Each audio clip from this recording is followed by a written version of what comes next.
Hi everyone, welcome to IGNIA's Ignite Foundation Daily Newspaper Analysis. അപ്പോൾ നമ്മളിന്ന് discuss ചെയ്യാനായിട്ട് പോകുന്നത് ജൂൺ 19 ന്യൂസ് ആർട്ടിക്കിൾസ് ആണ്. അപ്പൊ നമ്മൾ ഫസ്റ്റ് ഡിസ്കസ് ചെയ്യുന്നത് ദ ഹിന്ദുവിലെ ഒരു എഡിറ്റോറിയൽ ആണ്. ലോബ് സൈഡഡ് സൊല്യൂഷൻ എന്ന് പറയുന്ന ഈ ഒരു എഡിറ്റോറിയലില് നമ്മൾ ഡിസ്കസ് ചെയ്യുന്നത് നമ്മുടെ കപ്പ് സിറപ്പുകൾ ഉണ്ടല്ലോ, അപ്പൊ അത് റിലേറ്റഡ് ആയിട്ടുള്ള കുറെ പ്രശ്നങ്ങൾ വന്നിരുന്നു. അപ്പോൾ അത് മറികടക്കാൻ വേണ്ടിയിട്ട് പ്രിസ്ക്രിപ്ഷൻ ഉള്ളവർക്ക് മാത്രം കപ്പ് സിറപ്പ് കൊടുക്കാന്ന് ഗവൺമെന്റ് ഓർഡർ വന്നിട്ടുണ്ട്.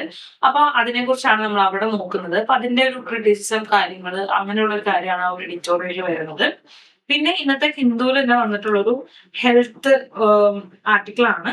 അതായത് beyond depression and anxiety how young Adivasi describes distress എന്ന് പറയുന്നത്. അതായത് നമ്മുടെ ആദിവാസി ജനവിഭാഗത്തിന്റെ ഇടയില് യൂത്തില് നല്ല രീതിയിൽ സ്ട്രെസ്സും ഡിപ്രഷനും കാര്യങ്ങളും ഒക്കെ ഉണ്ട്. അപ്പൊ അതെന്തുകൊണ്ടാണ് അവരുടെ ഇടയിൽ അങ്ങനെ വരുന്നത്, അങ്ങനത്തെ കാര്യങ്ങളാണ് നമ്മൾ അവിടെ ഡിസ്കസ് ചെയ്യുന്നത്. പിന്നെ നോക്കുന്നത് water security central for Viksit Bharat എന്ന് പറയുന്ന ഒരു ആർട്ടിക്കിൾ ആണ്. ഓപ്പൺ എഡിറ്റോറിയൽ ആണ്. ഇത് നമുക്ക് ഇന്നലത്തെ പേപ്പറിൽ വന്നിട്ടുള്ള ഒരു കാര്യമാണ്. ദെൻ പ്രിലിംസിനെ പഠിച്ചത് നമ്മൾ യൂണിവേഴ്സ് എക്സ്പാൻഷൻ, അതുപോലെ തന്നെ section 69A of IT act 2000 ഒക്കെ ന്യൂസിൽ വന്നിട്ടുണ്ട്. അപ്പൊ അതെന്ത് ഇതിലാണ് വന്നിരിക്കുന്നത്, അല്ലെങ്കിൽ ആ ഒരു ആക്ട് എന്തെല്ലാമാണ് എന്നുള്ള കാര്യങ്ങളാണ് നമ്മൾ ഇന്ന് ഓവറോൾ കവർ ചെയ്യാനായിട്ട് പോകുന്നത്. അപ്പൊ നമ്മുടെ ഫസ്റ്റ് എഡിറ്റോറിയൽ എന്ന് പറയുന്നത് ഈ പറയുന്ന ലോബ് സൈഡഡ് സൊല്യൂഷൻ എന്ന് പറയുന്ന എഡിറ്റോറിയലിനെ കുറിച്ചാണ് പറയുന്നത്. അപ്പൊ നമുക്കറിയാം നമ്മുടെ കൺട്രിയിലും അതുപോലെ തന്നെ പുറത്ത് കൺട്രിയിലും നമ്മൾ ഇന്ത്യയിൽ ഡെവലപ്പ് ചെയ്തിരിക്കുന്ന കപ്പ് സിറപ്പ് അത് കുടിച്ചിട്ട് കുറെ ആളുകൾ മരണപ്പെട്ടു. അതായത് കുട്ടികള് കാര്യങ്ങളൊക്കെ മരണപ്പെട്ടിട്ടുണ്ട്. അപ്പൊ അതിന്റെ പശ്ചാത്തലത്തിൽ എന്തെന്ന് വെച്ചാൽ ഗവൺമെന്റ് ഡോക്ടറിന്റെ പ്രിസ്ക്രിപ്ഷൻ ഉണ്ടെങ്കിൽ മാത്രം കപ്പ് സിറപ്പ് കൊടുക്കുള്ളൂ എന്നുള്ള രീതിയിലുള്ള ഒരു ഡിസിഷൻ എടുത്തിരിക്കുകയാണ്. അപ്പൊ ആ ഒരു ബാക്ക്ഗ്രൗണ്ട് നോക്കുന്ന സമയത്ത് 2002 മുതൽ നോക്കുന്ന സമയത്ത് more than 300 children in countries, അതായത് ഗാംബിയ, ഉസ്ബെക്കിസ്ഥാൻ, കാമറൂൺ, ഇവരൊക്കെ ഇന്ത്യൻ മെയ്ഡ് ആയിട്ടുള്ള ചുമയുടെ കപ്പ് സിറപ്പ് കുടിച്ചിട്ട് അവര് ഡെഡായി, അത് കുട്ടികൾ മരിച്ചു. അതിന്റെ മെയിൻ എന്താന്ന് വെച്ച് കഴിഞ്ഞാൽ അതിനകത്ത് ഉണ്ടായിരുന്ന കണ്ടാമിനേറ്റ് ഉണ്ട്. ഈ കപ്പ് സിറപ്പ് ഒക്കെ എത്തിലീൻ ഗ്ലൈക്കോൾ, അതുപോലെ തന്നെ എത്തിലീൻ ഡൈ ഈഥൈൽ ഗ്ലൈക്കോളും എത്തിലീൻ ഗ്ലൈക്കോളും, ഈ രണ്ട് എലമെന്റ്സും അതിനകത്ത് ഉണ്ടായിരുന്നു. അതുകൊണ്ട് കണ്ടാമിനേറ്റഡ് ആയിരുന്ന കപ്പ് സിറപ്പ് കഴിച്ചിട്ടാണ് കുട്ടികൾ മരിച്ചിരിക്കുന്നത്. അപ്പൊ ഈ ഒരു ഇൻസിഡന്റ് എന്താണ്, ഇന്ത്യയുടെ റെപ്യൂട്ടേഷനെ നല്ല രീതിയിൽ ഡാമേജ് ചെയ്തിട്ടുണ്ട്. കാരണം ഫാർമസി ഓഫ് ദ വേൾഡ് എന്നാണ് ഇന്ത്യ അറിയപ്പെട്ടുകൊണ്ടിരുന്നത്. അപ്പൊ അതിനാണ് ഇവിടെ നാശം സംഭവിച്ചിരിക്കുന്നത്, ഡാമേജ് വന്നിരിക്കുന്നത്. അപ്പൊ ഇതുപോലെ തന്നെ നമ്മൾ നേരത്തെ ഒരു ഇതിൽ പറഞ്ഞിരുന്നു, ജാർഖണ്ഡ് പോലുള്ള സംസ്ഥാനങ്ങളിലൊക്കെ ഈ മദ്യം കിട്ടാത്ത സ്ഥലങ്ങളിൽ ഈ കപ്പ് സിറപ്പുകൾ ഇവർ ഉപയോഗിക്കുന്നുണ്ട്. അപ്പൊ അങ്ങനെ നല്ല രീതിയിൽ കപ്പ് സിറപ്പിന്റെ മിസ്യൂസ് ഉള്ളത് കൊണ്ട് തന്നെ ഗവൺമെന്റ് അതിന്റെ ഓവർ ദ കൗണ്ടർ സെയിലിന് വേണ്ടിയിട്ട് ഒരു തടസ്സം വെച്ചിരിക്കുകയാണ്. Government moved cough syrup from over the counter, അത് OTC sale to prescription only sale. അതായത് നമ്മൾ നോർമലി നമുക്ക് കടയിൽ പോയി കഴിഞ്ഞാൽ ചുമയുടെ മരുന്ന് ചോദിച്ചു കഴിഞ്ഞാൽ അവർ മരുന്ന് തരുമായിരുന്നു കപ്പ് സിറപ്പുകൾ. പക്ഷെ ഇനി അത് പറ്റില്ല. നമ്മൾ അവിടെ ചെല്ലുന്ന സമയത്ത് ഡോക്ടർ പ്രിസ്ക്രിപ്ഷൻ ഉണ്ടെങ്കിൽ മാത്രമാണ് ആ ഒരു കപ്പ് സിറപ്പ് കിട്ടുള്ളൂ. അങ്ങനത്തെ രീതിയിലേക്കാണ് ഗവൺമെന്റ് ഇപ്പൊ വിചാരിച്ചിരിക്കുന്നത്, അല്ലെങ്കിൽ അഡ്രസ് ചെയ്യാനായിട്ട് പോകുന്നത്. അപ്പൊ ഇതിനകത്ത് നമ്മുടെ എഡിറ്റർ പറയുന്നത് എന്താണെന്ന് വെച്ച് കഴിഞ്ഞാൽ ഇതൊരു ഡിഫെൻസീവ് മെഷർ ആണ്, അല്ല അതൊരു റിയൽ റീഫോം അല്ല. അപ്പൊ നമുക്ക് റിയൽ റീഫോം ആണ് ആവശ്യമായിട്ടുള്ളത്. അപ്പൊ എന്തുകൊണ്ടാണ് അദ്ദേഹം ഇതൊരു ഡിഫെൻസീവ് മെഷർ ആണെന്ന് പറയുന്നത്? അതായത് ഈ ഒരു കപ്പ് സിറപ്പ് ഈ ഒരു ഇഷ്യൂ എന്ന് പറയുന്നത് മെയിൻ പ്രോബ്ലം എന്ന് പറയുന്നത് എന്താണ്, മാനുഫാക്ചറിംഗിലാണ്, അല്ലാതെ കൺസ്യൂമർ സൈഡിലല്ല. ഈ കുട്ടികളുടെ ഡെത്ത് ഉണ്ടായത് എന്തുകൊണ്ടാണ്, ആ ഒരു ഫാക്ടറീസിന്റെ പുവർ ക്വാളിറ്റീസ് ആണ്. അതുപോലെ തന്നെ റോ മെറ്റീരിയൽസ് ഒന്നും ഇടയ്ക്കൊന്നും ടെസ്റ്റ് ചെയ്യാതെ ഈ കണ്ടാമിനേറ്റഡ് ആയിട്ടുള്ള അല്ലെങ്കിൽ കെമിക്കൽസ് ഉപയോഗിച്ച് കപ്പ് സിറപ്പുകൾ ഡെവലപ്പ് ചെയ്തത് കൊണ്ടാണ്. അതുപോലെ തന്നെ വീക്ക് റെഗുലേറ്ററി ഓവർസൈറ്റ് കാര്യങ്ങളും ഒക്കെയാണ്. അപ്പൊ ശരിക്കും എന്താണ്, ആ ഒരു മെഡിസിന്റെ ഡെവലപ്മെന്റൽ സ്റ്റേജിലാണ് പ്രശ്നം, അല്ലാതെ അതിന്റെ സെയിലിലല്ല പ്രശ്നം. അപ്പൊ ഈ ഒരു സിംപ്ലി എന്താണ്, നമ്മൾ ആ ഒരു കണ്ടാമിനേറ്റഡ് മെഡിസിൻസിന്റെ ഡെവലപ്മെന്റ് അല്ലെങ്കിൽ അതിന്റെ സാധനങ്ങളെയാണ് തടയേണ്ടത്, അല്ലാതെ കപ്പ് സിറപ്പിന്റെ സെയിലല്ല. അപ്പൊ അത് ഒരു പ്രശ്നമായിട്ട് പറയുന്നു. രണ്ടാമത്തത് പറയുന്നത് concerns about cup syrup themself എന്നുള്ളതാണ്. അതായത് ഈ ഒരു കപ്പ് സിറപ്പുകൾ ഉണ്ടല്ലോ, അത് ഡെവലപ്പ് ചെയ്യുന്നത് അതിനകത്ത് ആന്റി ഹിസ്റ്റാമൈൻസ് ഉണ്ട്, ബ്രോങ്കോഡിലേറ്റേഴ്സ് ഉണ്ട്, അതുപോലെ തന്നെ ഡീകൺജസ്റ്റൻസ് ഒക്കെ ഉണ്ട്. അപ്പൊ ഇതൊക്കെ എന്താന്ന് വെച്ച് കഴിഞ്ഞാൽ കുട്ടികൾക്ക് ഇത് കൊടുത്തു കഴിയുമ്പോൾ നല്ല രീതിയിൽ സൈഡ് ഇഫക്റ്റുകൾ ഉണ്ടാക്കുന്നുണ്ട്. അതായത് എക്സസീവ് ആയിട്ടുള്ള സെഡേഷൻ കുട്ടികൾക്ക് മാത്രമല്ല, നമുക്ക് ചില ആളുകൾക്ക് പോലും ഈ കഫ് സിറപ്പ് കഴിക്കുന്ന സമയത്ത് ചെറിയ രീതിയിൽ മയക്കൊക്കെ തോന്നാറുണ്ട്. അപ്പൊ അതുണ്ടാവുന്നുണ്ട്. അജിറ്റേഷൻ ഉണ്ടാവുന്നുണ്ട്, ഹാർട്ട് പാൽപിറ്റേഷൻസ് ഉണ്ടാവുന്നുണ്ട്, ബ്ലഡ് പ്രഷർ ചേഞ്ച് കാര്യങ്ങളും ഒക്കെ ഉണ്ടാവുന്നുണ്ട്. അപ്പോ നമ്മുടെ പീഡിയാട്രിഷ്യൻസ് പറയുന്നുണ്ട്, അതായത് 6 വയസ്സിന് താഴെയുള്ള കുട്ടികൾക്ക് ഇങ്ങനെ കഫ് സിറപ്പ് ഒന്നും കൊടുക്കരുത്. അതെന്താണ്, അത് ഡിഫിക്കൽട്ട് ഉണ്ടാക്കുന്നുണ്ട് എന്ന് പറയുന്നുണ്ടെങ്കിൽ പോലും എന്താണ് നമ്മളത് കൊടുക്കുന്നുണ്ട് എന്നുള്ളൊരു പ്രശ്നം ഉണ്ട്. ദെൻ മൂന്നാമത്തെന്ന് പറഞ്ഞത് ഇന്ത്യയുടെ ഓവർ ദ കൗണ്ടർ കൾച്ചർ ആണ്, OTC കൾച്ചർ എന്ന് പറയുന്നതാണ്. അപ്പൊ നമ്മുടെ മെനി റൂറൽ സെമി അർബൻ റീജിയൻസിലേക്ക് നമ്മൾ നോക്കുന്ന സമയത്ത് അവർക്കൊന്നും ഈ പറയുന്ന ഡോക്ടേഴ്സിന്റെ ആക്സസ് ഒന്നും ഇല്ല. അപ്പൊ അവർ നോർമലി ചെറിയ ഒരു ഫാർമസിയിൽ നിന്ന് പോയിട്ട് ഇങ്ങനെയുള്ള സംഭവങ്ങൾ വാങ്ങിച്ചു കുടിക്കുകയോ ഒക്കെയാണ് ചെയ്യുന്നത്. അപ്പൊ ഈ ഒരു സെൽഫ് മെഡിക്കേഷനെ ഇത് തടയും, ഈ ഒരു ഓവർ ദ കൗണ്ടർ കൾച്ചർ വഴി. പക്ഷെ അതൊരിക്കലും എന്താന്ന് വെച്ച് കഴിഞ്ഞാൽ ഈ ഒരു കഫ് സിറപ്പിന്റെ സൈഡ് എഫക്റ്റിനെ അല്ലെങ്കിൽ എൻഫോഴ്സ്മെന്റിനെ കുറയ്ക്കാൻ പറ്റില്ല. കാരണം സൈഡ് എഫക്റ്റ് അവിടെ ഉണ്ട്. ആകെ കഫ് സിറപ്പ് പ്രിസ്ക്രിപ്ഷൻ ഇല്ലാണ്ട് കിട്ടുക എന്നുള്ളൊരു കാര്യം മാത്രമേ ഉള്ളൂ. ഈ പ്രിസ്ക്രിപ്ഷൻ വെച്ചിട്ട് നമുക്ക് ആ കഫ് സിറപ്പ് വാങ്ങി നമ്മൾ കുടിച്ചു, പക്ഷെ അതിന്റെ സൈഡ് എഫക്ട് ഉണ്ടായി കഴിഞ്ഞാൽ അവിടെ മാറ്റമൊന്നും വരുന്നില്ല. അപ്പൊ അതുകൊണ്ട് അതിന്റെ സൈഡ് എഫക്റ്റിന് ഇവിടെ ഒരു പ്രശ്നവും വരുന്നില്ല എന്നുള്ള ഒരു കാര്യമാണ് നമ്മൾ വരുന്നത്. പിന്നെ നാലാമതായിട്ടുള്ള ഒരു പോയിന്റ് ഇതിനകത്ത് വരുന്നത് എന്താന്ന് വെച്ച് കഴിഞ്ഞാൽ വീക്ക് ആയിട്ടുള്ള റെഗുലേഷൻ എന്താണ് റിമെയിൻ കോർ ഇഷ്യൂ എന്നുള്ള കാര്യമാണ്. ഇപ്പോ നമ്മൾ നോക്കുന്ന സമയത്ത് നമ്മള് കഫ് സിറപ്പ് ഉണ്ടാക്കുന്ന ആൾക്കാർക്ക് ഇവിടെ പ്രശ്നമൊന്നും വരുന്നില്ല. അതുകൊണ്ട് തന്നെ എന്താണ് ഇൻസഫിഷ്യന്റ് ആയിട്ടുള്ള ടെസ്റ്റിംഗ് കാര്യങ്ങൾ, ഇപ്പൊ ഏത് ബാച്ചിലാണ് കണ്ടാമിനേഷൻ വന്നിരിക്കുന്നത്, ബാച്ച് ടെസ്റ്റിംഗ് കാര്യങ്ങൾ ഇവിടെ വരുന്നില്ല. അതുപോലെ തന്നെ ക്വാളിറ്റി സ്റ്റാൻഡേർഡ് എൻഫോഴ്സ്മെന്റ് കാര്യങ്ങളൊന്നും തന്നെ വരുന്നില്ല. അതുപോലെ തന്നെ understaffed state drug control department കാര്യങ്ങളാണ്. അപ്പൊ അതുകൊണ്ട് കൃത്യമായിട്ടുള്ള ടെസ്റ്റിംഗ് കാര്യങ്ങളൊന്നും നടക്കുന്നില്ല.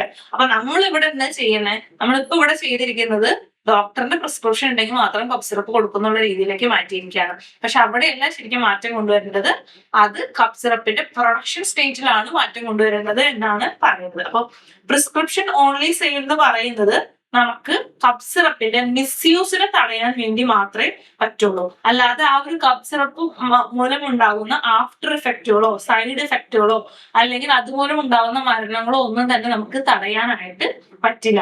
Stronger manufacturing standard, rigorous testing, അതുപോലെ തന്നെ ബെറ്റർ റെഗുലേറ്ററി എൻഫോഴ്സ്മെന്റ് ഒക്കെ ഉണ്ടായാൽ മാത്രമാണ് നമുക്ക് ഈ പറഞ്ഞ പ്രശ്നങ്ങൾ പരിഹരിക്കാനായിട്ട് പറ്റുള്ളൂ. അപ്പൊ അതാണ് റിയൽ സൊല്യൂഷൻ ഓഫ് യൂറോ കഫ് സിറപ്പ് ഡെത്തുകളുടെ എന്ന് പറയുന്നത്. സ്ട്രോങ്ങർ ആയിട്ടുള്ള മാനുഫാക്ചറിങ് സ്റ്റാൻഡേർഡുകൾ സെറ്റ് ചെയ്യുക, റിഗറസ് ആയിട്ട് ടെസ്റ്റുകൾ നടത്തുക, ഈ ഒരു കഫ് സിറപ്പിന്റെ ടെസ്റ്റുകൾ നടത്തുക, അതുപോലെ തന്നെ ബെറ്റർ റെഗുലേറ്ററി എൻഫോഴ്സ്മെന്റ് കാര്യങ്ങൾ കൊണ്ടുവരണം. ഇങ്ങനെ കൊണ്ടുവന്നാൽ മാത്രമാണ് നമുക്ക് നല്ല ഒരു മരുന്ന് നമ്മുടെ ആളുകളിലേക്ക് അല്ലെങ്കിൽ പുറം കൺട്രികളിലേക്ക് എത്തിക്കാനായിട്ട് പറ്റും എന്ന് പറയാനായിട്ട് സാധിക്കുള്ളൂ. അതാണ് ഈ ഒരു എഡിറ്റോറിയലിൽ പറയുന്നത്. ഇനി നമ്മൾ ഡിസ്കസ് ചെയ്യുന്നത് beyond depression and anxiety, how young Adivasis describe distress എന്ന് പറയുന്ന ഈ ഒരു ഹെൽത്ത് വന്നിട്ടുള്ള ആർട്ടിക്കിൾ ആണ്. അപ്പൊ അത് നോക്കുന്ന സമയത്ത് നമ്മുടെ ആദിവാസി യൂത്തിന്റെ ഇടയിൽ വലിയ രീതിയിൽ മെന്റൽ ഹെൽത്ത് പ്രോബ്ലംസ് ഉണ്ടാകുന്നുണ്ട്. അതുപോലെ തന്നെ അതിനെന്താണ് മിസ്അണ്ടർസ്റ്റുഡ് ആണ് ചെയ്യുന്നത്. അതൊരു ഡിപ്രഷൻ ആയിട്ടോ അല്ലെങ്കിൽ മെന്റൽ കാറ്റഗറിയിലൊന്നും തന്നെ വരുത്തുന്നില്ല എന്നുള്ളൊരു കാര്യമാണ് പറയുന്നത്. അപ്പൊ അതിനകത്തിന്റെ ഇമ്പോർട്ടന്റ് പോയിന്റ്സ് ആണ് ഇവിടെ കൊടുത്തിരിക്കുന്നത്. ഒന്നെന്ന് പറയുന്നത് mental health among Adivasi youth is largely invisible എന്നാണ് കാണുന്നത്. അതായത് നമ്മൾ നോക്കുന്ന സമയത്ത് ഇന്ത്യയിലാണ് ഏറ്റവും കൂടുതൽ ലാർജസ്റ്റ് ഇൻഡിജീനിയസ് പോപ്പുലേഷൻ, അതായത് ആദിവാസി പോപ്പുലേഷൻ ഉള്ളത് ഇന്ത്യയിലാണ്. പക്ഷെ അവരുടെ ഇടയിലുള്ള മെന്റൽ ഹെൽത്ത് പ്രോബ്ലത്തിനെ കുറിച്ചുള്ള റിസർച്ച് കാര്യങ്ങളൊന്നും തന്നെ ആരും ഇന്നേ വരെ ചെയ്യുന്നില്ല, അല്ലെങ്കിൽ വളരെ കുറവാണ്. ഇപ്പൊ നമ്മുടെ ഇടയില് ആളുകളുടെ ഇടയിൽ, യൂത്തിന്റെ ഇടയില്, വയസ്സായവരുടെ ഇടയിൽ, കുട്ടികളുടെ ഇടയിൽ മെന്റൽ ഹെൽത്ത് കാര്യങ്ങൾ, അതുപോലെ തന്നെ സർവേ റിപ്പോർട്ട് കാര്യങ്ങളൊക്കെ വരുന്നുണ്ടെങ്കിലും ഞാനും ഇന്നേ വരെ ഒരു പേപ്പറിലും കണ്ടിട്ടില്ല ആദിവാസി ജനവിഭാഗങ്ങളുടെ ഇടയിലുള്ള മെന്റൽ ഹെൽത്ത് പ്രോബ്ലത്തിനെ കുറിച്ച്. അപ്പൊ അതിനെ കുറിച്ച് എന്താണ് ആരും തന്നെ കെയർ ആവുന്നില്ല. അതുപോലെ തന്നെ നമ്മൾ സർവേ നോക്കുന്ന സമയത്ത് റൂറൽ ആദിവാസി അഡോളസെന്റ് ആളുകളുടെ ഇടയിലാണ് വളരെ രീതിയിൽ high level of emotional and behaviour distress than national average കാണാനായിട്ട് പറ്റുന്നത്. നാഷണൽ ആവറേജിനെക്കാളും കൂടുതൽ എന്താണ് ആളുകളുടെ ഇടയിൽ സ്ട്രെസ്സും ഡിസ്ട്രസ്സും നമുക്ക് കാണാനായിട്ട് പറ്റുന്നുണ്ട്. അപ്പോ എന്താണ് the issue is often go unnoticed due to lack of awareness. കാരണം ആ ആളുകൾക്ക് അറിയില്ല അവർ പോകുന്നത് സ്ട്രെസ്സിൽ കൂടെയാണ് അല്ലെങ്കിൽ മെന്റൽ ഹെൽത്ത് പ്രോബ്ലത്തിൽ കൂടെയാണ്, അവർക്ക് അറിയില്ല. അവിടെ ലാക്ക് ഓഫ് അവയർനെസ് വരുന്നുണ്ട്. അതുപോലെ തന്നെ എന്താണ് അവർക്ക് ഹെൽത്ത് കെയർ ആക്സസ് ഇല്ലല്ലോ. ഹെൽത്ത് കെയർ ആക്സസ് ഉണ്ടായാലല്ലേ ഡോക്ടറെ അടുത്ത് പോയി കണ്ട് അത് ഡിപ്രഷൻ ആണ് അല്ലെങ്കിൽ ആൻസൈറ്റി ആണ് എന്ന് നമുക്ക് പറയാൻ പറ്റുള്ളൂ. ആൻഡ് കൾച്ചറലി എന്താണ് സെൻസിറ്റീവ് ആയിട്ടുള്ള മെന്റൽ ഹെൽത്ത് സർവീസുകളാണ് ഉള്ളത് എന്നുള്ളൊരു കാര്യമാണ് ഫസ്റ്റത്തെ പ്രോബ്ലം. രണ്ടാമത്തെന്ന് പറഞ്ഞാൽ അവരുടെ ഇടയിലുള്ള പോവർട്ടി ആൻഡ് സോഷ്യൽ ഇൻഇക്വാളിറ്റീസ് ആണ് ഇങ്ങനെയുള്ള പ്രോബ്ലംസ് ക്രിയേറ്റ് ചെയ്യുന്നത്. അതായത് യങ് ആയിട്ടുള്ള ആദിവാസി ആളുകളുടെ ഇടയിൽ, ജനവിഭാഗത്തിന്റെ ഇടയിൽ എന്താണ് വളരെ ചെറുപ്പത്തിൽ തന്നെ അവർക്ക് ഫാമിലി റെസ്പോൺസിബിലിറ്റീസ് വരുന്നുണ്ട്. അപ്പൊ ചെറുപ്പത്തിൽ തന്നെ അവർ പാരന്റ്സ് ആവുന്നു. അതുപോലെ തന്നെ ആ ഒരു ആളുകളുടെ ഇടയിൽ നോക്കുന്ന സമയത്ത് ഓൾമോസ്റ്റ് ഒരു 17, 18 അല്ലെങ്കിൽ 15 പ്രായത്തിലൊക്കെ അവര് കല്യാണം കഴിക്കുന്ന കുട്ടികൾ ഉണ്ടാകുന്നു. അപ്പൊ അവർക്ക് ഏർലി തന്നെ ഫാമിലി റെസ്പോൺസിബിലിറ്റീസ് വരുന്നു. മറ്റൊന്നെന്താണ് അവരുടെ ഇടയിലുള്ള പോവർട്ടി ആൻഡ് ഫുഡ് ഇൻസെക്യൂരിറ്റി ആണ്. അവർക്ക് എന്താണ് ഫുഡ് പ്രോപ്പറായിട്ട് കിട്ടുന്നില്ല, അല്ലെങ്കിൽ കിട്ടുന്ന ഫുഡ് എന്ന് പറഞ്ഞാൽ ജസ്റ്റ് കാർബ് കാര്യങ്ങളും ഒക്കെ ആയിരിക്കും. അതുകൊണ്ട് നല്ല രീതിയിൽ പോവർട്ടി ഉണ്ട്. അതുപോലെ തന്നെ എഡ്യൂക്കേഷണൽ എക്സ്പെൻസ് മീറ്റ് ചെയ്യാനായിട്ടുള്ള ബുദ്ധിമുട്ടുണ്ട്. കാരണം അവർക്ക് വലിയ വരുമാനമൊന്നുമില്ല, കാട്ടിൽ നിന്ന് കിട്ടുന്ന സാധനങ്ങൾ കൊണ്ടുപോയി കളക്ട് ചെയ്ത് കൊടുത്തും ഒക്കെയാണ്. അതുപോലെ തന്നെ പലപ്പോഴും കുട്ടികളുടെ യങ് ഏജിൽ തന്നെ അവരുടെ പാരന്റ്സ് അല്ലെങ്കിൽ കെയർ ഗീവേഴ്സിനെ നഷ്ടമാകുന്നു. അതായത് ഇപ്പൊ നോക്കുന്ന സമയത്ത് എപ്പിഡമിക്സ് അവർക്ക് നല്ല രീതിയിൽ വരുന്നുണ്ട്. അതുപോലെ തന്നെ എന്തെങ്കിലും അസുഖം വന്നാൽ അവർ വേഗം മരിക്കുന്നു. ഇവർ ജീവിക്കുന്നവരാണ്, കാട്ടിലാണ്. അപ്പൊ ഈ ആനകള് അല്ലെങ്കിൽ കടുവ ആക്രമണമൊക്കെ ഫസ്റ്റ് നേരിടേണ്ടി വരുന്നത് ഇവരാണ്. അപ്പൊ ഇവരുടെ പാരന്റ്സ് ഒക്കെ വളരെ ചെറുപ്പത്തിൽ തന്നെ മരിച്ചു പോകുന്നു. അതുപോലെ തന്നെ സീസണൽ മൈഗ്രേഷൻ ഓഫ് വർക്കും അൺസർട്ടൈൻ ലൈവ്ലിഹുഡും കാര്യങ്ങളും ഒക്കെ ഉണ്ട്. അപ്പൊ ഇത്രയും അൺസർട്ടനിറ്റീസ് ഉള്ളത് കൊണ്ട് തന്നെ ഈ ഒരു ആദിവാസി ജനവിഭാഗത്തിന്റെ യൂത്തിന്റെ ഇടയിൽ നല്ല രീതിയിൽ എന്താണ് സ്ട്രെസ്, ആൻസൈറ്റി, അതുപോലെ തന്നെ ഡിപ്രഷൻ ഉണ്ട് എന്ന് നമുക്ക് മനസ്സിലാവും. These pressures create chronic distress and emotional exhaustion from the young age എന്ന് നമുക്ക് മനസ്സിലാവും. അതുപോലെ തന്നെ എന്താണ് അവരുടെ ഇടയിലുള്ള ഡിസ്ട്രെസ് എന്ന് പറഞ്ഞാൽ അത് ഡിഫറെന്റ് ആയിട്ടാണ് അവർ നമ്മൾക്ക് കാണിച്ചു തരുന്നത്. അപ്പൊ അവരുടെ ഇടയിലുള്ള ഒരു മെന്റൽ പ്രോബ്ലംസ് അവർ നമ്മളോട് കമ്മ്യൂണിക്കേറ്റ് ചെയ്യുന്നത് പലപ്പോഴും പല സ്റ്റോറീസ് അല്ലെങ്കിൽ മെറ്റാഫേഴ്സ് ആയിരിക്കും. ഇപ്പൊ നമ്മള് പണ്ടത്തെ ആളുകളെ കുറിച്ചൊക്കെ പഠിക്കാനായിട്ട് ഗുഹയിലൊക്കെ പോകുമ്പോൾ അവിടെ പിക്ചേഴ്സ് ഒക്കെ വരച്ചു വെച്ചിരിക്കുന്നുണ്ടല്ലോ. അപ്പൊ അതുപോലെ പല സ്റ്റോറീസ് ആൻഡ് മെറ്റാഫേഴ്സ് ഒക്കെ ആയിട്ടാണ് അവരുടെ പ്രോബ്ലംസ് അവർ നമ്മളോട് കമ്മ്യൂണിക്കേറ്റ് ചെയ്യുന്നത്. അതുപോലെ തന്നെ പലപ്പോഴും ഇവരെന്താണ് സോഷ്യൽ ലൈഫിൽ നിന്ന് വിഡ്രോവൽ ചെയ്യും. അതുപോലെ തന്നെ പലപ്പോഴും ആരോടും സംസാരിക്കില്ല, സൈലൻസ് ആൻഡ് ഇറിറ്റബിലിറ്റി ഒക്കെ കാണിക്കും. ബിഹേവിയറൽ ചേഞ്ചും സബ്സ്റ്റൻസ് അബ്യൂസ് ഒക്കെ എന്താണ് ഈ ഒരു ജനവിഭാഗത്തിന്റെ ഇടയിൽ കൂടുതലായിട്ട് നമുക്ക് കാണാനായിട്ട് പറ്റും. മറ്റൊരു പ്രശ്നം എന്ന് പറയുന്നത് breakdown of community support system ആണ്. അതായത് നോർമലി ട്രഡീഷണലി നോക്കുന്ന സമയത്ത് ആദിവാസി ജനവിഭാഗം എന്ന് പറയുന്നത് ഒരു ഗ്രൂപ്പ് ആയിട്ട്, ഒരു കമ്മ്യൂണിറ്റി ആയിട്ട് ജീവിക്കുന്ന ആളുകളാണ്. അപ്പൊ അവിടെ എന്ന് പറഞ്ഞു കഴിഞ്ഞാൽ കളക്റ്റീവ് ആയിട്ടുള്ള ഗ്യാതറിങ്ങുകൾ ഉണ്ടാവും. ആളുകൾ കൂട്ടം കൂടും. ഒരു അമ്പലം ഉണ്ടാവും അല്ലെങ്കിൽ ഒരു മരം ഉണ്ടാവും. അപ്പൊ മരത്തിന് ചുറ്റും ആളുകൾ കൂടും, അതിനെ വേർഷിപ്പ് ചെയ്യും. അവിടെ എന്താണ് കളക്റ്റീവ് ഗ്യാതറിംഗ് ഉണ്ടാവും, കഥകൾ പറയും, സ്റ്റോറി ടെല്ലിംഗ് ട്രഡീഷൻസ് ഉണ്ട്, അവരുടെ ഡാൻസ്, പാട്ട് കാര്യങ്ങളുണ്ട്, ഇന്റർ ജനറേഷണൽ ഇന്ററാക്ഷൻസ് ഉണ്ടാവും, സ്ട്രോങ് കമ്മ്യൂണിറ്റി ബോണ്ട് കാര്യങ്ങളൊക്കെ ഉണ്ട്. പക്ഷേ ഇപ്പോ ഈ ഒരു ജനവിഭാഗത്തിന്റെ ഇടയിലുള്ള മൈഗ്രേഷൻ, അതുപോലെ തന്നെ ഈ ഒരു സ്മാർട്ട് ഫോൺ വന്ന ആളുകൾ അതിനകത്ത് നോക്കിയിരിക്കുന്നു, സ്മാർട്ട് ഫോൺ ഡ്രിവൺ ഐസൊലേഷൻ, അതുപോലെ തന്നെ ലൈഫ് സ്റ്റൈൽ ചേഞ്ച് ഒക്കെ കാരണം എന്താണ് ഈ ആളുകൾ ഒറ്റപ്പെട്ടു പോകുന്നു. ഒരു ഗ്രൂപ്പായിട്ട് സംസാരിച്ചുകൊണ്ടിരുന്ന ആളുകൾ ഒറ്റപ്പെട്ട് ജീവിക്കുന്ന സമയത്ത് പല ആളുകളിലും ഇതിന്റെ പ്രോബ്ലംസ് ഉണ്ടാകുന്നു. അപ്പൊ അവർക്ക് എന്താണ് ഹാവ് വീക്കൻഡ് സപ്പോർട്ട് നെറ്റ്വർക്ക്, അവരുടെ സപ്പോർട്ട് നെറ്റ്വർക്ക് വീക്ക് ആവുകയും increasing feeling of loneliness and disconnection അവർക്ക് ഫീൽ ചെയ്യാനായിട്ട് തുടങ്ങി എന്ന് മനസ്സിലായി. അപ്പോ അതെന്താണ് ഭയങ്കര ഒരു പ്രോബ്ലം ആണ് നമുക്ക് മനസ്സിലാവും. അപ്പൊ നമുക്കിവിടെ എന്താണ് ഇങ്ങനെയുള്ള ജനവിഭാഗത്തിന് നമുക്ക് വേണ്ടത് ഒരു കൾച്ചറലി സെൻസിറ്റീവ് ആയിട്ടുള്ള സൊല്യൂഷൻസ് ആണ് നമുക്ക് ഇവിടെ ഡെവലപ്പ് ചെയ്യേണ്ടതായിട്ട് വരുന്നത്. അതായത് അവരുടെ കമ്മ്യൂണിറ്റി സ്പേസ് കാര്യങ്ങളുണ്ടല്ലോ അത് സ്ട്രെങ്തൻ ചെയ്യിക്കാം. അതുപോലെ തന്നെ സോഷ്യൽ ആൻഡ് എക്കണോമിക് ഇൻസെക്യൂരിറ്റിനെ റെഡ്യൂസ് ചെയ്യിക്കാം. അതുപോലെ തന്നെ ലോക്കൽ ലാംഗ്വേജ്, അതുപോലെ തന്നെ അവരുടെ എക്സ്പ്രഷൻ കാര്യങ്ങളൊക്കെ എന്താണ് നമ്മൾ റെക്കഗ്നൈസ് ചെയ്യുക. അതുപോലെ തന്നെ ഫാമിലി, ടീച്ചേഴ്സ്, കമ്മ്യൂണിറ്റി ലീഡേഴ്സിനൊക്കെ ഈ ഒരു ഗ്രൂപ്പിൽ ഇൻക്ലൂഡ് ചെയ്ത് അവർക്ക് അവയർനെസ് കാര്യങ്ങൾ കൊടുക്കാം. അതായത് ഒരു മെഡിക്കൽ അപ്രോച്ചിന് മുകളിലായിട്ടുള്ള ഒരു അപ്രോച്ച് നമുക്ക് ഇവിടെ ആവശ്യം ആണ്.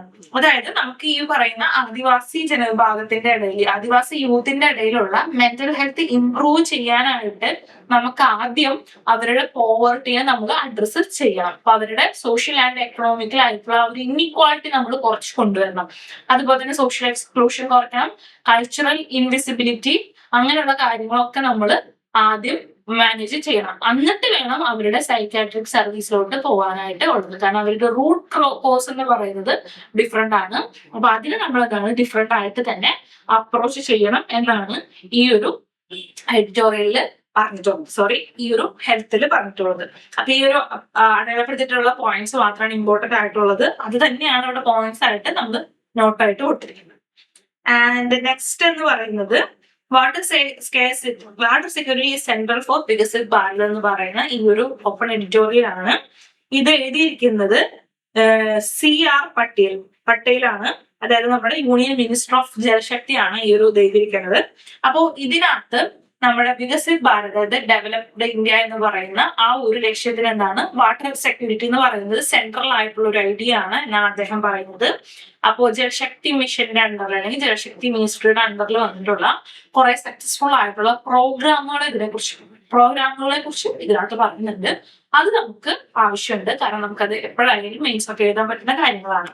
അപ്പൊ അദ്ദേഹം പറയുന്ന ഇമ്പോർട്ടന്റ് ആയിട്ടുള്ള കാര്യം എന്ന് പറയുന്നത്, ഒന്ന്, water as A national development priority കാണണം എന്നാണ് പറയുന്നത്. വാട്ടറിന് എന്താണ് നാഷണൽ ഡെവലപ്മെന്റൽ പ്രയോറിറ്റി ആയിട്ട് നമ്മൾ കാണണം. ബിക്കോസ് വാട്ടർ എന്താണ് നമ്മുടെ public health, agriculture, economic growth, എൻവയോൺമെന്റൽ സസ്റ്റൈനബിലിറ്റി, അതുപോലെ തന്നെ ഹ്യൂമൻ ഡിഗ്നിറ്റി, ഇതിനെല്ലാത്തിനെയും അഫക്ട് ചെയ്യുന്ന ഒരു സാധനം ആണ് വാട്ടർ എന്ന് പറയുന്നത്. അപ്പൊ അതുകൊണ്ട് തന്നെ എന്താണ് നാഷണൽ ഡെവലപ്മെന്റൽ പ്രയോറിറ്റി കൊടുക്കേണ്ട ഒരു വസ്തുവാണ് വെള്ളം എന്ന് പറയുന്നത്, അല്ലെങ്കിൽ വാട്ടർ എന്ന് പറയുന്നത് എന്നാണ് പറയുന്നത്. അപ്പൊ ഇവിടെ ഫസ്റ്റ് പറയുന്നത് ജൽ ജീവൻ മിഷന്റെ സക്സസിനെ കുറിച്ച് ഇവിടെ പറയുന്നുണ്ട്. ഇപ്പൊ ജൽ ജീവൻ മിഷൻ എന്ന് പറഞ്ഞു കഴിഞ്ഞാൽ നമ്മൾ വീടുകളിലേക്ക് ഹൗസ് ഹോൾഡിൽ റൂറൽ ഡ്രിങ്കിങ് വാട്ടർ പ്രോഗ്രാം ആണ്. പൈപ്പ് ലൈൻ, നമ്മുടെ വീടിന്റെ പരിസരത്തൊക്കെ പൈപ്പ് ലൈൻ വന്നിട്ട് അവിടെ വെള്ളം കൊണ്ടുവരുന്ന ഈ ഒരു പ്രോഗ്രാം ഉണ്ടല്ലോ, അതാണ് ജൽ ജീവൻ മിഷൻ എന്ന് പറയുന്നത്. ഇത് നമ്മൾ 2019 നമ്മൾ ഇത് തുടങ്ങുന്ന സമയത്ത് നോർമല് നമ്മുടെ വീടുകളിൽ നോക്കുന്ന സമയത്ത് ഒരു 3.23 crore ആയിട്ടുള്ള റൂറൽ ഹൗസ് ഹോൾഡിൽ മാത്രമാണ് ഈ ഒരു വെള്ളം, ടാപ്പ് വാട്ടർ ലഭിച്ചിരുന്നത്. ഇപ്പോ അതായത് 70% ഓഫ് ദ റൂറൽ പോപ്പുലേഷൻ ആണ് വരുന്നത്. ഇപ്പോ എന്താണ് അത് 15.8 crore, അതായത് 81% ഓഫ് റൂറൽ ഇന്ത്യയിലോട്ട് നമുക്ക് ഈ ഒരു പൈപ്ഡ് വാട്ടർ എത്തിക്കാനായിട്ട് സാധിച്ചു. 2028 ആകുമ്പോഴത്തേക്ക് നമ്മൾ 100% കവറേജിലേക്ക് ലീഡ് ചെയ്യും എന്നാണ് നമ്മൾ വിചാരിക്കുന്നത്. അപ്പൊ ഇതുകൊണ്ട് എന്താണ് ബെനിഫിറ്റ് ഉണ്ടാകുന്നത്? നമ്മൾ വിചാരിക്കും ഈ വെള്ളം പൈപ്പ് വഴി എല്ലാ വീടുകളിലേക്കും എത്തിക്കുന്നത് കൊണ്ടുള്ള ഇമ്പോർട്ടൻസ് എന്താണ് എന്ന് ചിന്തിച്ചു കഴിഞ്ഞാൽ അവിടെ കുറെ കാര്യങ്ങൾ ഉണ്ട്. അപ്പൊ നമുക്ക് എന്താണ് മോർ ദാൻ 5.5 crore പേഴ്സൺസിനെയാണ് പെർ ഹവർ നമുക്ക് ഹെൽപ്പ് ചെയ്യാനായിട്ട് പറ്റുന്നത്.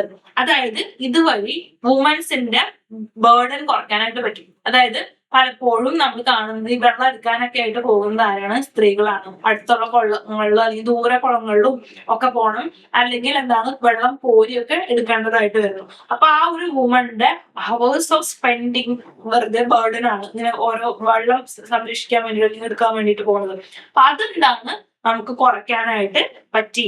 അതുപോലെ തന്നെ എന്താണ് ശുദ്ധജലം കിട്ടുന്നത് വഴി ഹെൽത്ത് ഔട്ട്കംസ് കിട്ടി, നമുക്ക് ഇംപ്രൂവ്ഡ് ഹെൽത്ത് ഔട്ട്കംസ് ഉണ്ടായിരുന്നു. Saved over 5.5 crore person hourly daily, allowing more time for education and livelihood activities. ഇപ്പൊ ഈ വുമൻസിന്റെ കേസ് പറഞ്ഞ പോലെ പല ആളുകളും ഇതിനെ വെള്ളത്തിന് വേണ്ടിയിട്ട് ലോങ് പോയിന്റേ വരും. പലപ്പോഴും വുമൻസ് ആണ് 90% പോകുന്നത്, 10% മെന്നും ഉണ്ടെന്ന് വെച്ചു. ഈ ഒരു സ്ഥലത്ത് എന്താണ് അവരുടെ ടൈം ലാഭം വന്നു. അപ്പൊ അതുകൊണ്ട് തന്നെ അവർക്ക് എന്താണ് മോർ എഡ്യൂക്കേഷനിൽ ഇമ്പോർട്ടൻസ് കൊടുക്കാൻ സാധിക്കും. അതുപോലെ തന്നെ ലൈവ്ലിഹുഡ് ആക്ടിവിറ്റീസ് ആ ഒരു ടൈമിൽ കൂടി ചെയ്യാനായിട്ട് പറ്റും. അപ്പൊ അത്രയും ടൈം ലാഭം അവർക്ക് കൊണ്ടുവരാനായിട്ട് പറ്റുന്നുണ്ട് എന്ന് പറഞ്ഞു. ദെൻ മറ്റൊരു അച്ചീവ്മെന്റ് എന്ന് പറയുന്നത് നമ്മുടെ സ്വച്ഛ് ഭാരത് മിഷന്റെ അച്ചീവ്മെന്റ് ആണ്. സ്വച്ഛ് ഭാരത് മിഷൻ നമ്മൾ സാനിറ്റേഷൻ ഭാഗമായിട്ടാണ് നമ്മൾ സാനിറ്റേഷൻ ഇൻ റൂറൽ ഇന്ത്യ കൊണ്ടുവന്നത്. അതായത് നമ്മുടെ ടോയ്ലറ്റ് പ്രോഗ്രാം ഇപ്പൊ നമ്മള് പലപ്പോഴും കണ്ടിട്ടുണ്ടായിരുന്നു. എന്താണ് ആ ഒരു ടോയ്ലറ്റിന്റെ ആഡ് കാര്യങ്ങളും ഒക്കെ ഉണ്ടല്ലോ, എവിടെ ചിന്തിക്കുന്നു അവിടെ ശൗചാലയം എന്ന് പറയുന്ന ആഡൊക്കെ. അത് ആക്ച്വലി നമ്മളെ സംബന്ധിച്ചിടത്തോളം കേരളത്തിലുള്ള ആളുകൾ പലപ്പോഴും അതിന്റെ ഇമ്പോർട്ടൻസ് മനസ്സിലാക്കിയിട്ടുണ്ടാവില്ല. കാരണം എല്ലാ വീടുകളിലും ഭൂരിഭാഗം എന്താണ് അവർക്ക് ബാത്റൂംസ് ഉണ്ട്, ടോയ്ലറ്റുകൾ ഉണ്ട്. അതുകൊണ്ട് തന്നെ ആ ഒരു ഇമ്പോർട്ടൻസ് മനസ്സിലാക്കിയിട്ടുണ്ടാവില്ല, അല്ലെങ്കിൽ അതിനെ നമ്മളൊരു തമാശയായിട്ട് കണ്ടിട്ടുണ്ടാവും. ബട്ട് നോർത്ത് ഇന്ത്യയിൽ പോകുന്ന സമയത്ത്, അല്ലെങ്കിൽ നോർത്ത് ഈസ്റ്റ് പല റീജിയൻസിൽ ഔട്ട് ഓഫ് കേരള പോകുന്ന പല സ്ഥലത്തും എന്താണ് ടോയ്ലറ്റുകൾ ഇല്ല.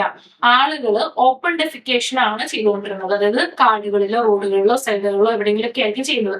അപ്പൊ അങ്ങനെ പോകുന്ന സമയത്ത് ഇത് നല്ല രീതിയിലുള്ള ഹെൽത്ത് ഇഷ്യൂസ് ഉണ്ടാക്കുന്നുണ്ട്. പലപ്പോഴും കാട്ടിലേക്ക് പോകുന്ന സമയത്ത് വന്യമൃഗങ്ങൾക്ക് ഉപദ്രവിക്കുന്ന രീതിയിലൊക്കെ ഉണ്ട്.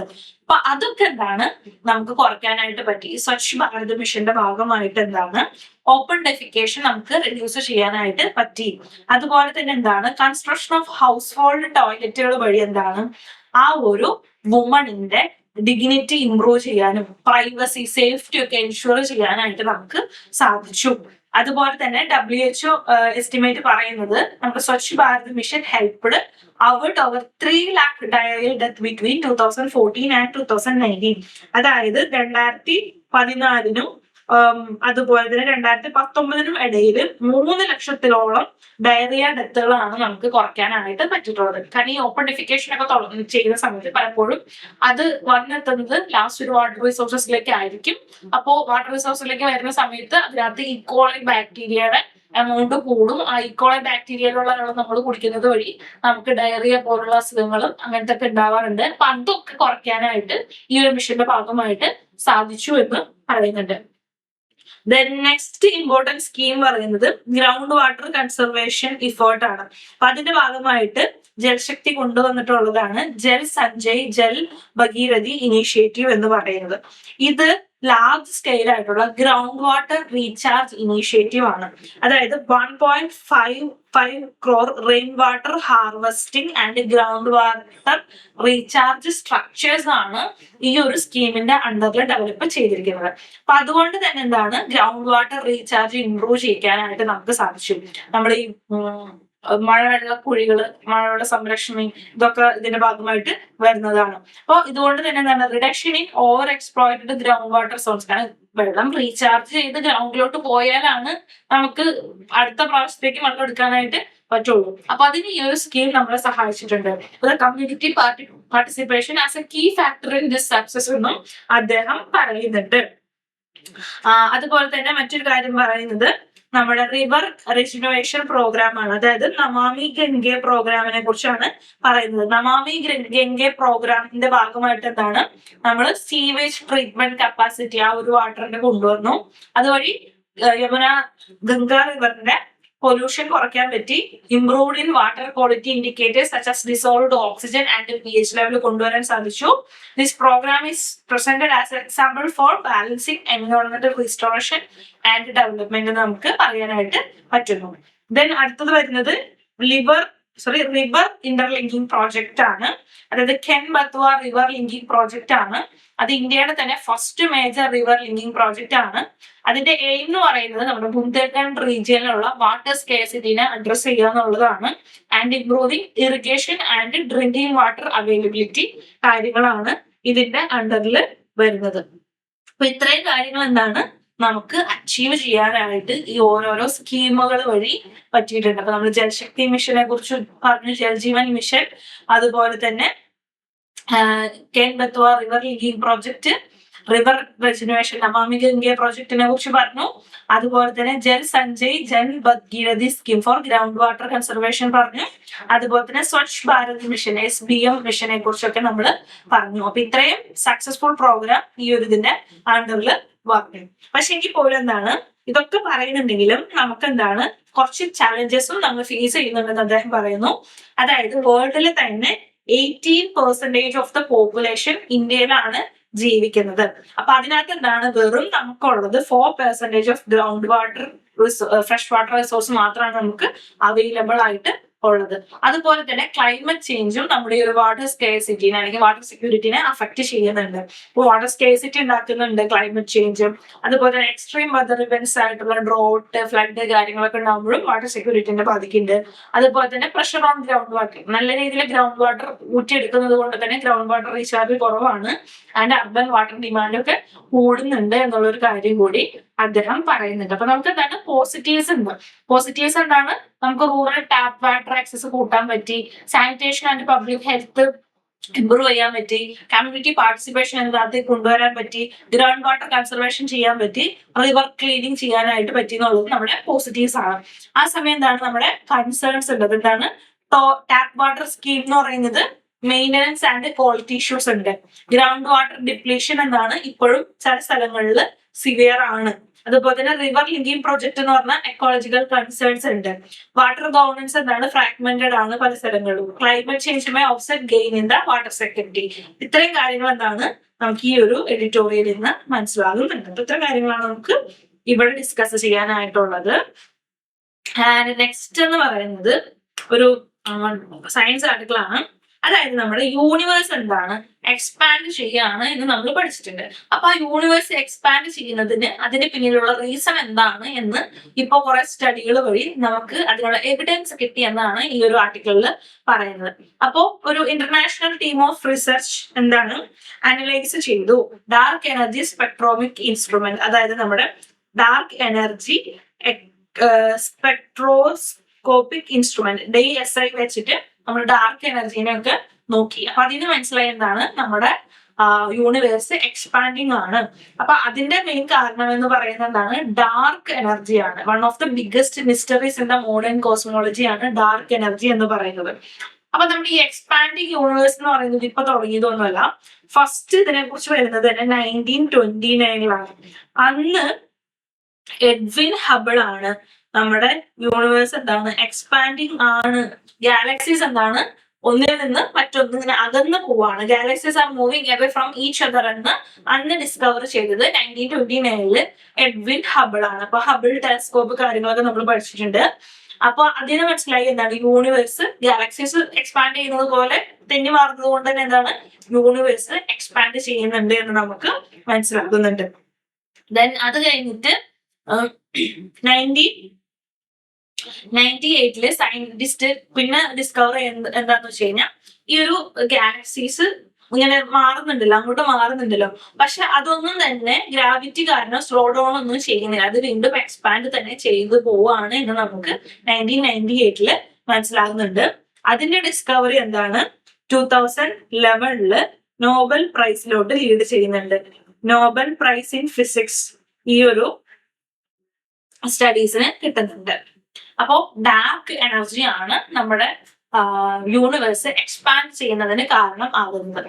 ഡാർക്ക് എനർജി എന്ന് പറഞ്ഞാൽ ഒരു അൺനോൺ ഫോം ഓഫ് എനർജി, അതായത് നമ്മുടെ അറ്റ്മോസ്ഫിയറിന് അല്ലെങ്കിൽ യൂണിവേഴ്സിന്റെ 68 to 70% ഒരു അൺനോൺ ആയിട്ടുള്ള ഒരു എനർജി ഫോം ചെയ്തിട്ടുണ്ട്. അതാണ് ഡാർക്ക് എനർജി എന്ന് പറയുന്നത്. ഈ ഡാർക്ക് എനർജി കാരണമാണ് നമ്മുടെ യൂണിവേഴ്സ് ഇങ്ങനെ എക്സ്പാൻഡ് ആയിക്കൊണ്ടിരിക്കുന്നത് എന്നാണ് ഇവിടെ പറയുന്നത്. It exert repulsive effect pushing galaxies apart and despite its dominance scientist still do not know its exact nature എന്നുള്ളൊരു കാര്യം നമുക്ക് മനസ്സിലാകുന്നുണ്ട്. ഇത് എന്തുകൊണ്ടാണ് ഇമ്പോർട്ടന്റ് ആകുന്നത്? അണ്ടർസ്റ്റാൻഡിങ് ഡാർക്ക് എനർജി വഴി എന്താണ് നമുക്ക് ഇതിന്റെയൊക്കെ ആൻസർ കിട്ടും എന്നുള്ളതാണ്. അപ്പൊ എങ്ങനെയാണ് ഈ യൂണിവേഴ്സ് എവോൾവ് ആയത്, അതുപോലെ തന്നെ ഈ യൂണിവേഴ്സിന്റെ ഫെയ്റ്റിന് എന്താകും, അതുപോലെ തന്നെ ഇത് എക്സ്പാൻഡ് ചെയ്യുമോ, ഇതിനെ കണ്ടിന്യൂ ചെയ്യുമോ, സ്ലോ ഡൗൺ ആവോ, സ്പീഡ് ആവോ എന്നുള്ള കാര്യങ്ങളെ കുറിച്ചൊക്കെ നമ്മൾ ഡാർക്ക് എനർജിനെ കുറിച്ച് സ്റ്റഡി ചെയ്താൽ മനസ്സിലാവും. അപ്പൊ ഇതിനകത്ത് എന്താ പറയുന്നത്? Latest DSI observation strengthen evidence that the universe is expanding at an accelerating rate driven by the mysterious force known as dark energy. അത്രയും കാര്യങ്ങളാണ് നമുക്ക് ഇവിടെ നോക്കാനായിട്ടുള്ളത്. ആൻഡ് ലാസ്റ്റ് എന്ന് പറയുന്നത് നമ്മുടെ ടെലഗ്രാം റിലേറ്റഡ് ആയിട്ടുള്ള ഇഷ്യൂവിനെ കുറിച്ചാണ്. ഇപ്പോൾ ടെലഗ്രാം എന്താണ് June 22 വരെ സെൻട്രൽ ഗവൺമെന്റ് ബാൻ ചെയ്തിരിക്കുകയാണ്. അപ്പൊ നമുക്ക് ടെലഗ്രാം ആക്സസ് ഒന്നും കിട്ടുന്നില്ല. VPN ഒക്കെ വെച്ചിട്ട് ആർക്കൊക്കെയോ കിട്ടുന്നുണ്ട്. നമ്മൾ VPN വെച്ചിട്ട് നമ്മൾ പോകാനായിട്ട് പാടില്ല. നമ്മുടെ ടെലഗ്രാം എന്താണ് ഗവൺമെന്റ് ബാൻ ചെയ്തിരിക്കുകയാണ്. അപ്പോൾ അതിന്റെ ഭാഗമായിട്ട് നമ്മുടെ ഈ section 69 of the information act ഒക്കെ വന്നിട്ടുണ്ട്. അപ്പൊ അതെന്താന്ന് വെച്ച് കഴിഞ്ഞാൽ സെൻട്രൽ ഗവൺമെന്റ് ബാൻ ചെയ്തപ്പോ ടെലഗ്രാം കോടതി പോയി. ഇപ്പൊ ഡൽഹി ഹൈക്കോടതിയിൽ പോയപ്പോ ഡൽഹി ഹൈക്കോടതിയില് സെൻട്രൽ ഗവൺമെന്റ് പറഞ്ഞത് എന്താന്ന് വെച്ച് കഴിഞ്ഞാൽ ഈ മെസ്സേജിംഗ് പ്ലാറ്റ്ഫോം ആയിട്ടുള്ള ടെലഗ്രാം ആളുകൾ വലിയ രീതിയിൽ മിസ്യൂസ് ചെയ്യുന്നുണ്ട്. അതായത് സൈബർ ക്രൈം ആക്ടിവിറ്റീസിന് ഉപയോഗിക്കുന്നുണ്ട്. അതുപോലെ തന്നെ ഈ ക്വസ്റ്റ്യൻ പേപ്പർ മോഷ്ടിച്ചിട്ട് അത് സർക്കുലേറ്റ് ചെയ്യാനായിട്ട് ഉപയോഗിക്കുന്നുണ്ട്. ഇതൊന്നും പോരാണ്ട് ഫിനാൻഷ്യൽ ഫ്രോഡുകൾ നടക്കുന്നുണ്ട്. ഇല്ലീഗൽ മാർക്കറ്റ് പ്രൈസ് കാര്യങ്ങളുണ്ട്. ഡിസ്ട്രിബ്യൂഷൻ ഓഫ് പൈറേറ്റഡ് കണ്ടന്റ്, അതായത് നമ്മുടെ TV, മൂവീസ് ഇതൊക്കെ പോകുന്നുണ്ട്. അപ്പൊ അങ്ങനെയുള്ള കാര്യങ്ങളും ഒക്കെ ഉണ്ട്.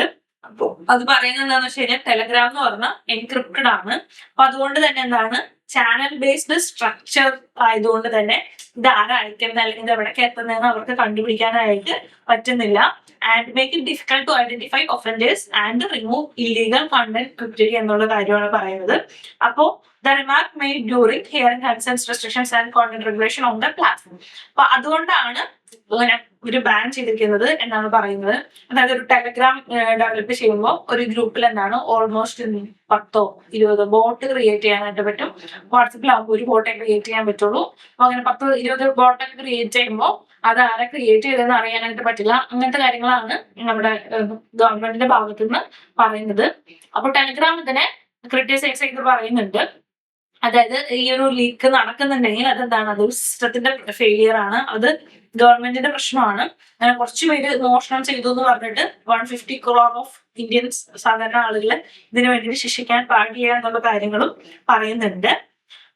ദെൻ അത് കഴിഞ്ഞിട്ട് മറ്റൊരു കാര്യം എന്ന് പറയുന്നത് ടെലഗ്രാം ചലഞ്ചസ് ഈ ഒരു act section 69A of the IT act എന്നുള്ളതാണ് ന്യൂസിൽ വന്നിരിക്കുന്നത്. ഈ ഒരു section 69A of the information technology act 2000 എന്ന് പറയുന്നത് it provide that give a provision that gives the government the power to direct intermediary to block access to online information under specified circumstances. ചില സർക്കംസ്റ്റാൻസുകളിൽ എന്താണ്, ഗവൺമെന്റിന് ഇന്റർനെറ്റോ അല്ലെങ്കിൽ internet വഴി വരുന്ന ഈ ഒരു ഇന്റർമീഡിയറ്റ്സിനൊക്കെ ബ്ലോക്ക് ചെയ്യാനായിട്ട് പവർ കൊടുക്കുന്നുണ്ട്. അതാണ് ഇൻഫർമേഷൻ ആക്ട് 2000 സെക്ഷൻ 69A എന്ന് പറയുന്നത്. അതിനെന്താണ് സ്പെസിഫിക് ഗ്രൗണ്ടുകളുണ്ട്. ആ ഗ്രൗണ്ടുകൾ എന്തെല്ലാമാണെന്ന് പറഞ്ഞു കഴിഞ്ഞാൽ, അതായത് interest of India's sovereignty and integrity, defense of the India, security of the state, friendly relations with the foreign state, public order, or for preventing incitement to the commission of any cognizable offense എന്നുള്ള കാര്യങ്ങളാണ് വരുന്നത്. അപ്പൊ ഈ ഒരു സെക്ഷന്റെ അണ്ടറിൽ വെച്ചിട്ട് എന്താണ്, ഗവൺമെന്റിന് ഇന്റർനെറ്റ് ബാൻ ചെയ്യാൻ പറ്റും. അതുപോലെ തന്നെ എന്താണ് ഈ പറയുന്ന ആപ്പുകൾ റിമൂവ് ചെയ്യാനും പറ്റും, അല്ലെങ്കിൽ ബ്ലോക്ക് ചെയ്യാനും പറ്റും. അപ്പൊ ഈ ഒരു പ്രോബ്ലം എന്താണ് നമ്മള് കാശ്മീരിൽ ഫേസ് ചെയ്തിട്ടുണ്ടായിരുന്നു. അപ്പൊ അന്ന് article 19(1) of the constitution which protect the freedom of speech and expression, അപ്പൊ നമ്മുടെ ഈ ഒരു freedom of speech and expression എതിരാണെന്നുള്ള രീതിയിൽ ആർഗ്യുമെന്റ് കാര്യങ്ങളൊക്കെ വന്നിട്ട് ഉള്ളതാണ്. അപ്പൊ ഇച്ചിരി കാര്യങ്ങളാണ് നമുക്ക് ഇന്ന് ഡിസ്കസ് ചെയ്യാനായിട്ടുള്ളത്. അപ്പൊ നമുക്ക് ക്വിക്കായിട്ടൊന്ന് റീക്യാപ്പ് ചെയ്യാം. അപ്പൊ ഫസ്റ്റ് നമ്മൾ ഡിസ്കസ് ചെയ്തത് ലോപ്സൈഡഡ് സൊല്യൂഷൻ എന്ന് പറയുന്ന എഡിറ്റോറിയൽ ആണ്. അപ്പോൾ അതിനകത്ത് നമ്മൾ എന്താണ് നോക്കിയത്, അപ്പൊ അതിനകത്ത് നമ്മുടെ കപ്പ് സിറപ്പ് റിലേറ്റഡ് ആയിട്ടുള്ള ഡെത്തുകളെ കുറിച്ചാണ് നോക്കിയത്. ആ ഒരു ഡെത്ത് കാരണം എന്താണ്, ഗവൺമെന്റ് കപ്പ് സിറപ്പ് കഴിക്കുന്നതിന് അല്ലെങ്കിൽ വാങ്ങി കുടിക്കുന്നതിന് എന്താണ് പ്രിസ്ക്രിപ്ഷൻ വേണം എന്നുള്ള കാര്യം പറഞ്ഞിരിക്കുകയാണ്. അപ്പൊ അതല്ല വേണ്ടത് എന്നാണ് എഡിറ്റോറിയൽ ആർഗ്യൂ ചെയ്യുന്നത്. ദെൻ ഹെൽത്തില് നമ്മുടെ ആദിവാസി ആളുകളുടെ ഇടയിലുള്ള യൂത്തിന്റെ ഇടയിലുള്ള ആൻസൈറ്റി, ഡിപ്രഷൻ, അതുപോലെ തന്നെ അങ്ങനത്തെ കാര്യങ്ങൾ, സ്ട്രെസ്സിനെ കുറിച്ചൊക്കെയാണ് പറഞ്ഞത്. പിന്നെ നമ്മള് വാട്ടർ എന്ന് പറയുന്നത് വികസിത് ഭാരതിന്റെ ഒരു സെൻട്രൽ ആണ്, വാട്ടർ സെക്യൂരിറ്റി സെൻട്രൽ ആണ് എന്നുള്ള ഒരു ആർട്ടിക്കിൾ. അപ്പൊ അതിനകത്ത് കുറെ government schemes four water security നമ്മൾ നോക്കി. ആൻഡ് പ്രിലിംസ് സ്നിപ്പെറ്റ്സിൽ എന്തുകൊണ്ടാണ് യൂണിവേഴ്സ് എക്സ്പാൻഡ് ചെയ്യുന്നത്, അതുപോലെ തന്നെ section 69A of the information technology act 2000 കുറിച്ചാണ് നമ്മൾ ഡിസ്കസ് ചെയ്യുന്നത്. അപ്പൊ ഇത്രയും കാര്യങ്ങളാണ് നമുക്ക് ഇന്ന് കവർ ചെയ്യാനായിട്ടുള്ളത്. അപ്പൊ നമുക്ക് ബാക്കി ന്യൂസുമായിട്ട് അടുത്ത ദിവസം കാണാം. അതുവരേക്കും ബൈ.